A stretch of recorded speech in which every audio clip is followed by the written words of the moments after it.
پاکستان کے بہت سارے علاقوں میں سیلاب نے تباہی مچا رکھی ہے۔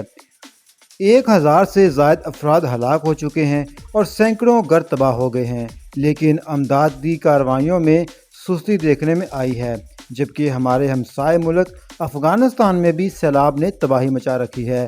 ایک ویڈیو منظر عام پر آئی ہے۔ ناظرین، افغانستان کی حکومت اور طالبان کے ترجمان ذبیح اللہ مجاہد نے سیلاب میں پھنسے افراد کو ہیلی کاپٹر کے ذریعے ریسکیو کرنے کی ویڈیو شیئر کی ہے، جو سوشل میڈیا پر وائرل ہو گئی ہے۔ ذبیح اللہ مجاہد نے ویڈیو شیئر کرتے ہوئے لکھا کہ امارات اسلامیہ کی سیکیورٹی فورسز سیلاب میں پھنسے افراد کو بچانے اور انہیں نکالنے کے لیے ہیلی کاپٹر کا استعمال کر رہی ہیں۔ ہیلی کاپٹرز کے ذریعے سیلاب میں پھنسے 321 افراد کو اب تک ریسکیو کیا جا چکا ہے۔